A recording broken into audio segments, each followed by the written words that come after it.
Now for this news review program is Tony Gosling, investigative journalist, joining us from Bristol, and Mr. Scott Bennett, former U.S. Army officer, joining us from San Francisco, California. Gentlemen, I'd like to welcome you both to the program. Scott, we'll start with you. Your initial thoughts on Sayyid Hassan Nasrallah's comments there.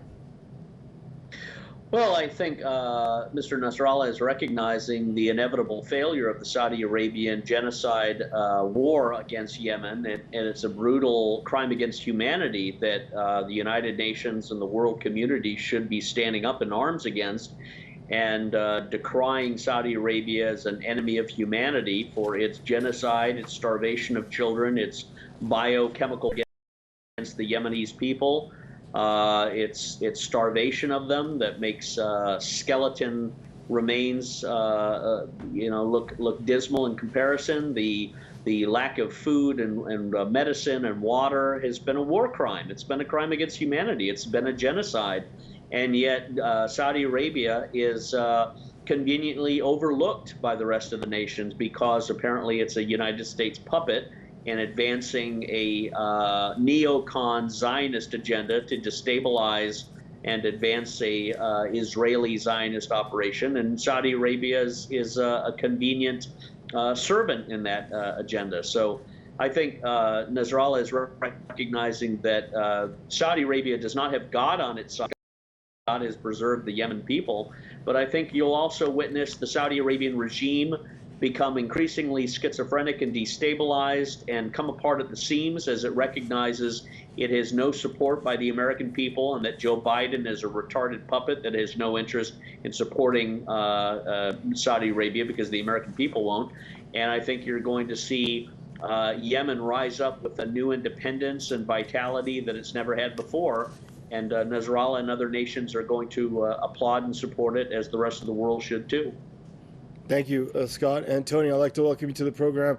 Your initial thoughts, Tony, you could weigh in on his comments he said with respect to the Saudis in Yemen, or the fact that he implied that the Palestinians don't get enough support from Arab and Muslim communities. Well, I wish Scott was right about the United States and Biden, because I see a different picture over in the US. That in a way, the anti-democratic system that we've got in Saudi Arabia, you know, with the Saudi royal family having no checks and balances whatsoever from the public, is actually echoed in the, should we call it, sham democracy in the United States, where what you've got effectively is Joe Biden, who's been elected into the position, but they don't dare let him in front of the press pack like Donald Trump used to do regularly. Sparring with the journalists. They don't dare let Joe Biden anywhere. In fact, he's coming on a visit to the UK, and there's going to be virtually no talking to the press whatsoever in Britain. The thing is, they're afraid, because I think Joe Biden is just simply a total puppet, and in a similar way, actually, that we've got in places like Saudi Arabia. Democracy is crumbling around here, I'm afraid. And what we've got is this very, very divided Jewish state, you know, in Israel, where there's lots of people who have come to Israel thinking this is going to be a great haven for the Jews after World War II. And what they've found is that basically the state has been hijacked by this extremist Zionist faction, who I don't think bear any interest in the Old Testament and in God at all. They're basically nihilists who are using that situation to create a war. And we've seen people like Netanyahu, Benny Gantz now trying to take over.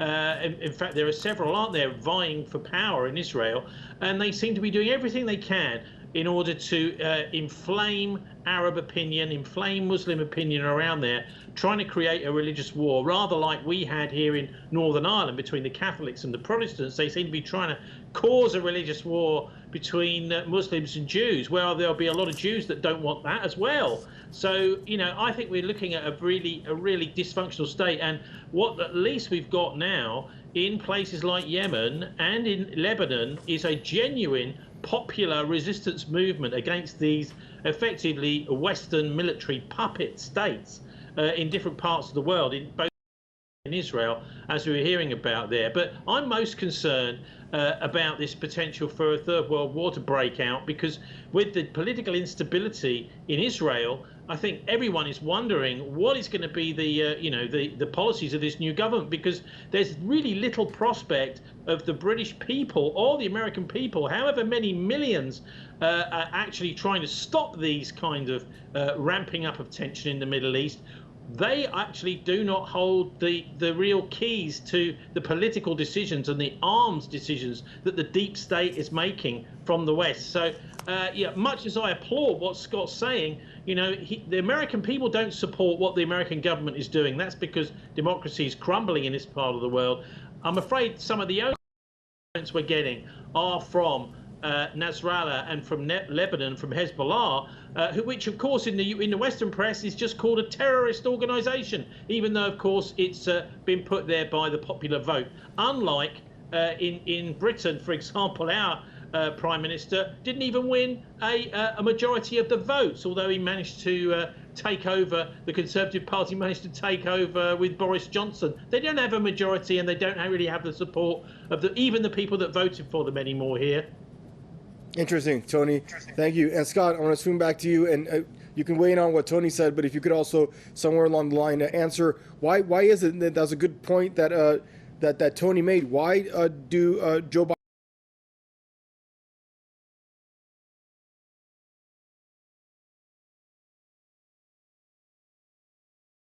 Alzheimer's? He is completely incompetent. There is a civil war happening in the United States because of the deep state, the military-industrial complex that started these endless wars in 9/11. The American people are rejecting that.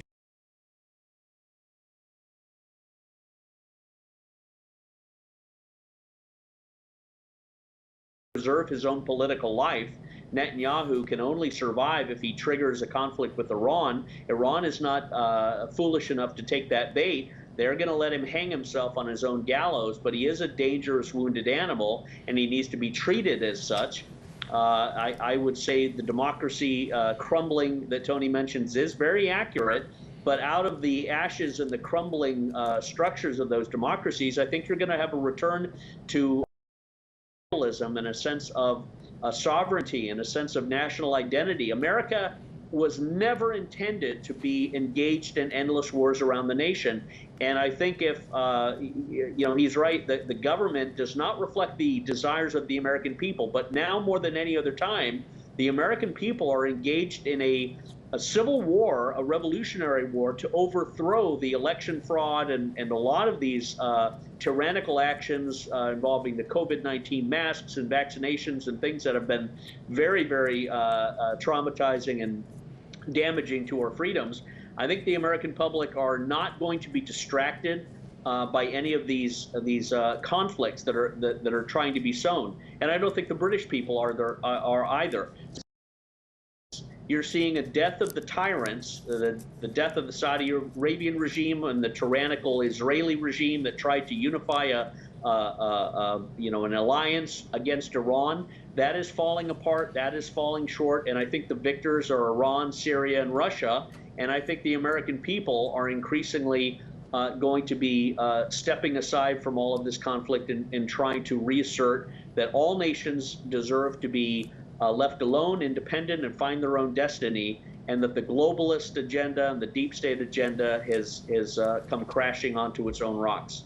Thanks, Antonio. We have about a minute left. Your final thoughts, please.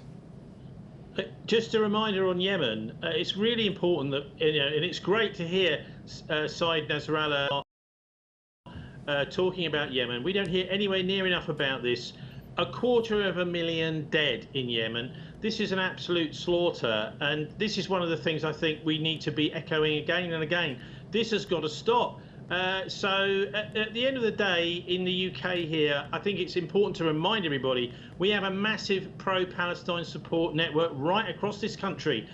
With the recent slaughter by the Israelis, they call it mowing the lawn, don't they, the Israeli military strategists over there, of the Palestinians, the 20-to-1 kill ratio that's still not enough for the Israeli military all across Britain. We had massive protests, and in London, one of the biggest I've ever seen in support of the Palestinians. So if the British government took any notice of the people, cutting all help and all supplies to the Israelis right now.